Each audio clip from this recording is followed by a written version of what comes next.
किशनगंज में दो किसान रहा करते थे। एक का नाम था लालजी और दूसरा था शंकर। लालजी खानदानी रईस था और खेती के लिए उसके पास काफी जमीन थी। उसने खेती के लिए मजदूर लगाए हुए थे। इससे उलट शंकर एक गरीब परिवार से था। शंकर के पास खेती के लिए बहुत थोड़ी सी जमीन थी, जिसके सहारे ही वो अपने बीवी बच्चों का पेट पाल रहा था। शंकर पूरी मेहनत से खेती करता और गांव के दूसरे किसानों की तरह अपनी फसल सरकारी मंडी में बेच दिया करता था। इस तरह सिर्फ गुजारे लायक पैसे ही वो कमा पाता था। अरे शंकर, अरे बड़े दिनों बाद दिखा है आज। हाँ लालजी भाई, क्या करूं, सारा दिन खेत में ही निकल जाता है। आज थोड़ा वक्त मिला तो सोचा बच्चे को बाजार घुमा लाऊं। अच्छा, तो घूमने निकला है, लेकिन उसका क्या फायदा? बच्चे को कुछ खरीद के तो दे ना सकेगा तू। सुना मैंने तेरी फसल में कीड़ा लग गया ना इस बार। हाँ, पर पूरी फसल में नहीं, बस थोड़ा बहुत नुकसान हो गया। थोड़ा बहुत नुकसान? क्यों झूठ बोलता है रे शंकर? तेरे पास है ही कितनी जमीन जिसमें से कीड़ा लगने के बाद भी तूने फसल बचा ली है? रहने दे, अपनी असली हालत नहीं बताना चाहता तो मत बता, लेकिन अपने बच्चे को झूठे सपने तो ना दिखा। अभी वक्त है, मान ले मेरी बात, और मुझे बेच दे अपनी जमीन और मेरे यहां मजदूरी पे लग जा। जिंदगी संवार दूंगा तेरी। नहीं भाई जी, अभी सब ठीक है। जब कोई बड़ी मुसीबत आएगी तब तो आपके पास ही आना है, पर जब तक संभाल सकता हूं संभाल लूंगा। तो क्या मैं तेरे लिए बैठा रहूंगा क्या है? बस ये आखिरी बार बोला है मैंने। अब तो मेरी बला से तेरा कुछ भी हो, मुझे कोई मतलब नहीं। सच में मैं ही पागल था जो तेरी मदद करने के बारे में सोच रहा था, लेकिन याद रख, तेरा कुछ नहीं हो पाएगा। खेती किसानी ऐसे नहीं चलती। लालची एक नंबर का लालची था। वो सिर्फ कहने भर को एक किसान था। उसे तो बस कम लागत में ज्यादा कमाई करनी थी। ना तो उसे अपनी फसल की क्वालिटी से कोई मतलब था और ना ही अपने मजदूरों की किसी परेशानी से। भगवान तुम्हारा भला करे बेटा, तुम खूब तरक्की करो। सिर्फ दुआओं से काम नहीं चलेगा अम्मा, तुम्हारी पूरी फसल बर्बाद हो गई। मेरी बदौलत ही तुम और तुम्हारा ये पोता पेट भर के खाना खा सकोगे, और मैं आगे भी तुम्हें अनाज देता रहूंगा, लेकिन इसके बदले तुम्हें अपनी जमीन मुझे देनी होगी। क्या? ये क्या कह रहे हो बेटा? मुझे तो लगा तुम इंसानियत के नाते मुझ गरीब की मदद कर रहे हो। इंसानियत दिखाऊंगा तो तुम्हारी तरह दिन गुजारने पड़ेंगे अम्मा। देखो बात साफ है, अपनी जमीन मुझे दे रही हो तो बात करो, वरना मेरा अनाज खरीदने वाले बहुत लोग खड़े हैं लाइन में। रहने दो बेटा, मुझे नहीं चाहिए तुम्हारा अनाज। ले दे के एक मेरी जमीन ही तो है मेरे पास। अगर वो भी तुम्हें दे दूंगी तो क्या छोड़कर जाऊंगी अपने पोते के लिए। दरअसल उन बूढ़ी अम्मा के बेटे बहू की 1 साल पहले ही मौत हो गई थी। तब से अपने इकलौते पोते को खुद ही पाल रही थी, लेकिन इस बार शंकर की तरह उनकी फसल में भी कीड़ा लग गया था। नतीजा, खाने का संकट आ चुका था। बूढ़ी अम्मा को लगा कि लालजी के पास अनाज का भंडार है तो वो जरूर उनकी मदद करेगा, लेकिन लालजी ने मदद के बदले जो शर्त रखी वो उन्हें मंजूर नहीं थी। उनका पोता रवि उनसे बोला, भूख से मेरे पेट में दर्द हो रहा है, मुझे खाना चाहिए। कहाँ है खाना, बताइए ना। बूढ़ी अम्मा में इतनी हिम्मत नहीं थी कि वो अपने पोते को कुछ भी समझा सके। उनकी आंखों से आंसू बहने लगे। तभी दरवाजे पर किसी ने दस्तक दी। अरे शंकर, आओ बेटा, कहो कैसे हो? बस अम्मा, हाल तो आपका पता ही है। ये सब छोड़ो, मैं ये थोड़ा सा गेहूं लाया था आपके लिए, ये रख लो आप। इतना कहकर शंकर ने गेहूं से भरी एक बोरी बूढ़ी अम्मा की तरफ बढ़ा दी, जिसे देखकर बूढ़ी अम्मा ने शंकर से कहा, लेकिन बेटा, ये गेहूं, इसके बदले मैं क्या दूंगी तुम्हें?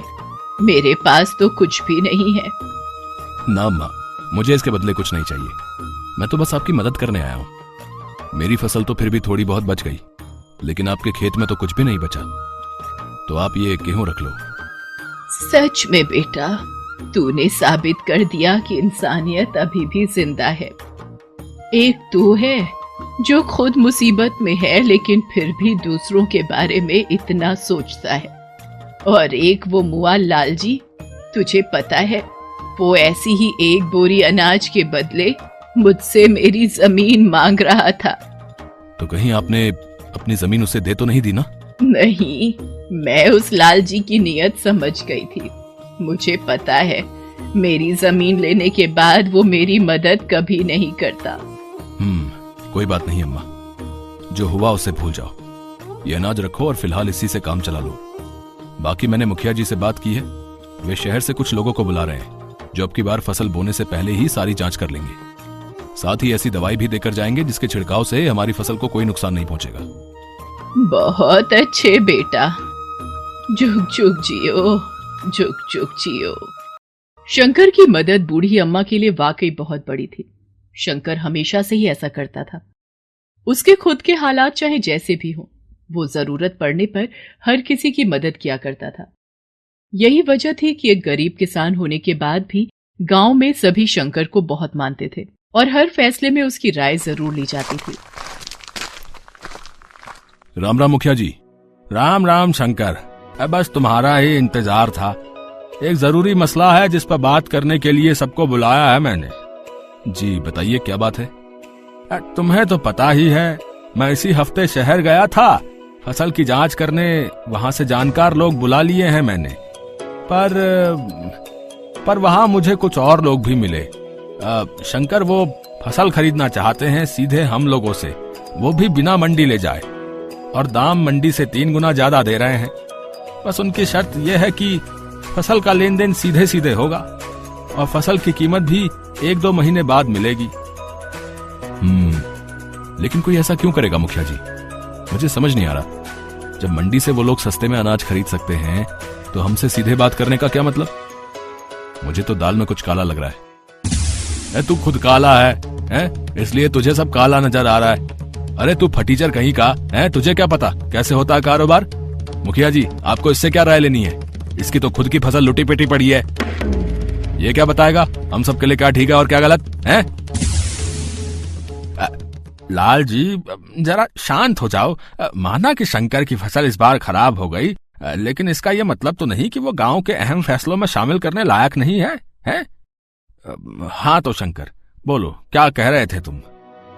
मुखिया जी, मैं बस ये कहना चाहता हूँ कि हमें ऐसे ही किसी पर भरोसा नहीं करना चाहिए।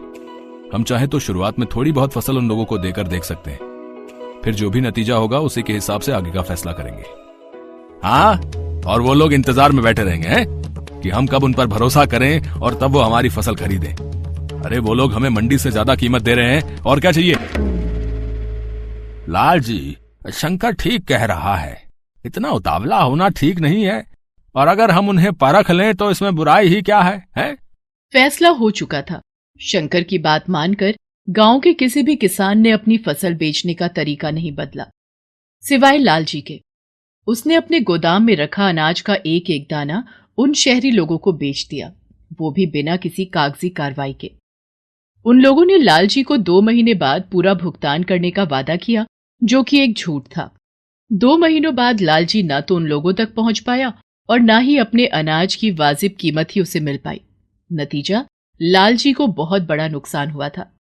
लाल जी, देखा तुमने, शंकर सही था, वो लोग धोखेबाज थे। लेकिन तुम चिंता मत करो, शंकर के कहने पर ही हम सबने मिलकर तुम्हारी मदद करने का फैसला किया है।